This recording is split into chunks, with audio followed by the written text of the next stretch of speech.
Well, we're having a little bit of fun here and a little bit of rant and that we'll talk about in a little bit. But what do you think of shooting? This is the first time Diane has used a crossbow for the last 3 years, and she's switching to a vertical bow because we live in Minnesota now. She's still going to hunt Wisconsin, but do you think in Wisconsin you'll go back to a crossbow, or do you think you'll hunt with your vertical bow? Probably vertical. Why? It just seems like it's going to be easier. Yeah, and that's interesting you say that, because a lot of people go to a crossbow because it's easier. But what do you think's easier about the? I mean, you sat a lot. Just having more control. I feel like I have more control. And what Diane's talking about a lot of times too is, you know, like last year, the year before, she hunted 90, 100 times, something like that with her crossbow. Well, probably 80, 90 times with the crossbow and then the gun too. But you had to lug that crossbow up and down the hills where we hunt, climb up into the tree. And this is a whole lot lighter. This is a Matthews TX5, and you know, really nice bow, but lightweight. So when you say control, what do you mean by that? Like aiming? Well, like you said, there could be a bow hook in front of me, so it's already drawn, everything's ready. Yeah, you'll be able to hang it just like that, right in front of your face. Yep. And then you just grab it and you'll be able to shoot. So yeah. I feel like the other one was too bulky, the movements were, I don't know. I felt like that's where I would lose a lot of it. Yeah. You know what's kind of cool too, that and we're going to get into a crossbow discussion and rant a little bit. May not even be what you're expecting, but one of the things that I like is that, you know, you have your own pistol. You like shooting that, right? Yeah. It's fun. And you've shot that. You've shot your rifle. You have your own rifle. It's a 243. You have your crossbow. And we got a muzzleloader this year. Muzzleloader. And so you have a lot of different weapons you've shot, but in total, have you shot all those weapons combined 50 times? You know, like not including this right here. You probably shot them 50, 60 times at the most. Yeah. I mean, not a lot. But in one day, you've shot 50 arrows. And so what I like seeing is someone who's hunting, shot BB guns, pellet guns since I've been a boy. To me, it's kind of cool to see you shooting over and over and over again and be able to shoot here and just shoot a weapon. It seems like you've shot a lot when I've been gone, you know, when I'm on client trips. What do you like about shooting? I don't know. It's just, it challenges me to be better, and then try to everything you've taught me, I try to put it all together. And we'll say this, I mean, you can imagine I could throw a lot of stuff at her on trying to teach her, but I have been trying to there's things that I've told you 5th or 6th shooting time in, and you're like, why didn't you tell me that the first time? But I didn't want to tell her all 15 things all at once, so we've kind of built on.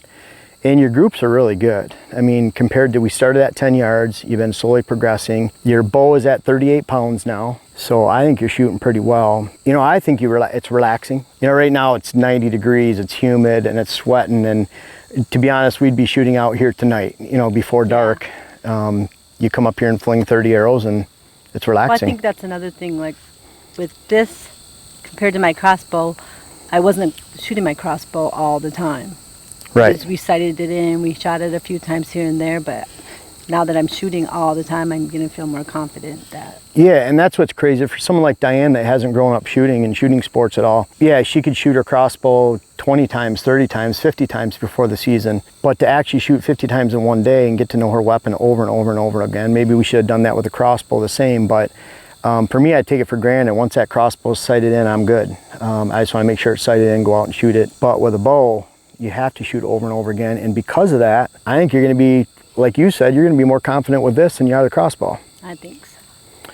Now, all this being said, there's an important message in all of this, and I'm thankful to the state of Wisconsin, and you can look at Michigan, Ohio, other states, that they allowed Diane to actually hunt with a crossbow for her first time and to get into the woods. You know, you shot a deer, a doe, one of the first times out, and if you hadn't shot that doe, I think you might have shot the crossbow 15 times at that point. Right. When you went out, you were confident in it, you made a good shot, we found the doe right away, and that was 4 seasons ago, 3 seasons with the crossbow. But we went kind of out on a whim, you know, hey, you should try. We tried turkey hunting. That was kind of your gateway hunting, is turkey hunting. But I never got a turkey.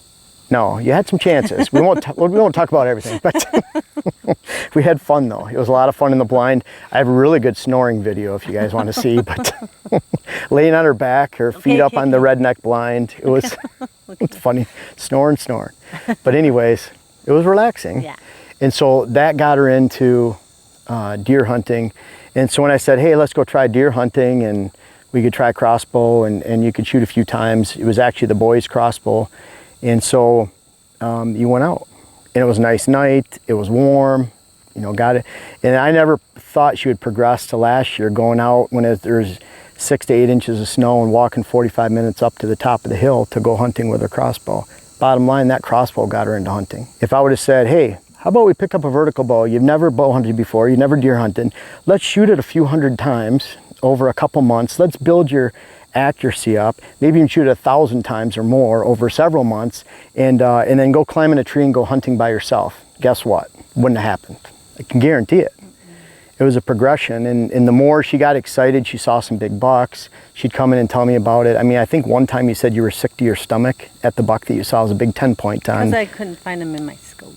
Yeah, you get nervous. Yeah, it's like stressed. Another time she had the split brow buck 2 years ago, walked by her and back and forth. She couldn't find him in the scope, which would be a lot different with these pins. You'll be able to find it a lot easier.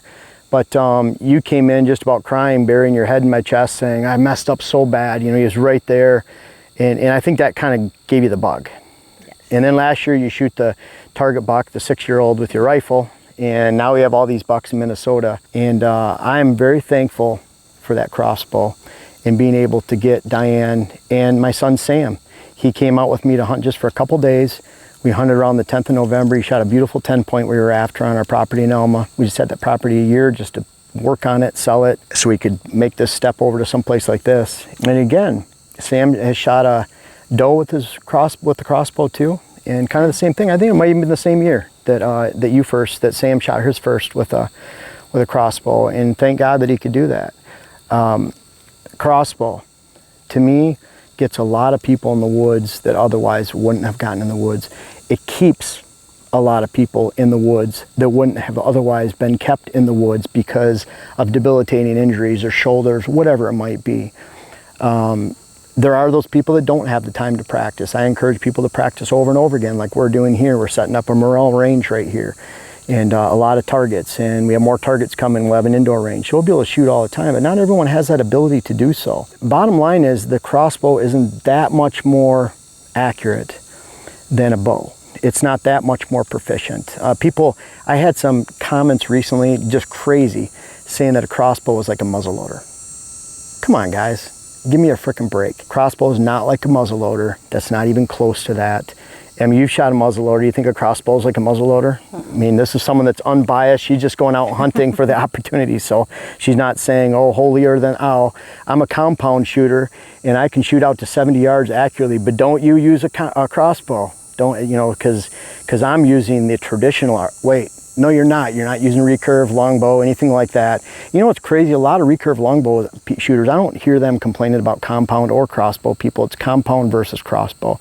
Bottom line is, get in the woods, enjoy the hunting. I'm disappointed at now our new home state of Minnesota. I could be disappointed for some other reasons, but Minnesota, they don't allow crossbows unless you're disabled. I don't know if they don't want new hunters in the woods. I don't know if they want to not keep older or aging hunters that don't want to use a vertical bow or can't.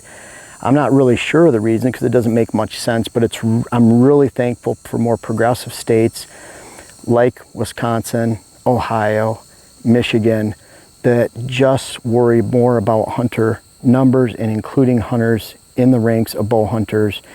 And I'll go back, Eric Eastman, they used to own Carbon Express Arrows. Eric told me a story about when his dad was in Michigan in the traditional archery camps where they had traditional archery and longbows, and kind of crazy, but when they came out with compounds, no one was allowed in the cabin unless you had a traditional bow, and unless you hunt with traditional archery. Guess what? 10 years later, they all had compounds.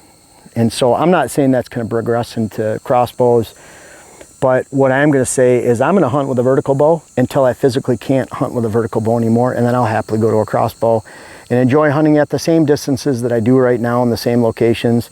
And I even hunt with my vertical bow right now during gun season. Over half my sits in Wisconsin gun are with my bow. If they're those shorter shots, I'd just rather shoot them with a bow. I'll happily shoot them with a crossbow. I've hunted with muzzleloader, rifle, shotgun. I hunt public land rifle in Michigan and Pennsylvania last year.